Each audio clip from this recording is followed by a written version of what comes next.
Hitanao za mity tsisy tambine.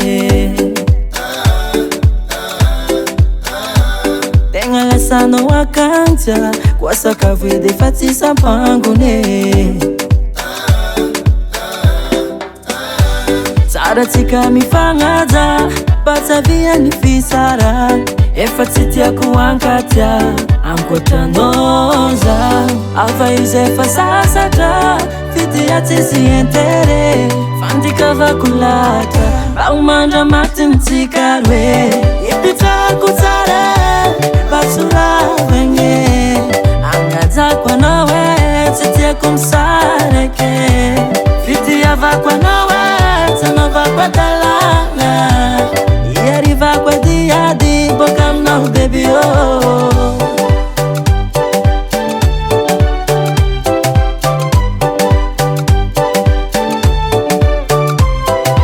Fomba ny fitiako ita loata araiky mankatia be. Variagna ely tafagnararoto adignany zava-dehibe. Fifandeferagna fifankatiavagna fifagnajagna fifagnampiagna.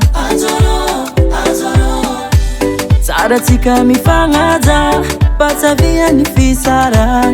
Efa tsy tiako ankatya ankoatranao za. Afa izy efa sasatra fitya tsisy intere. Fandikavako latra mba omandra matintsika roe. Ipitrako tsara batsoravagny agnajako anao e tsy tiako misarake. Fitiavako anao e tsy anaovako adalana. Iarivako adiady boka aminao baby oh.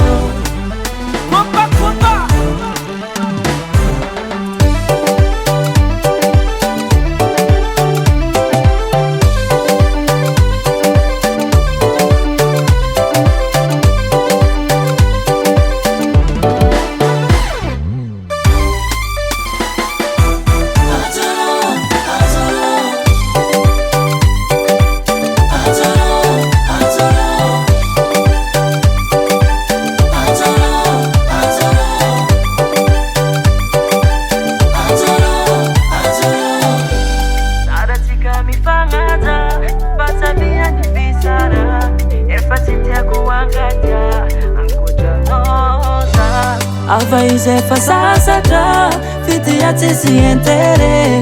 Fandikavako latra mba omandra matintsika roe. Ipitrako tsara batsoravagny agnajako anao e tsy tiako misarake.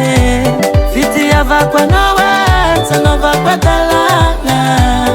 Iarivako adiady boka aminao baby oh. Ipitrako tsara batsoravagny agnajako anao e tsy tiako misarake. Fitiavako anao e tsy anaovako adalana. Iarivako adiady boka aminao baby oh.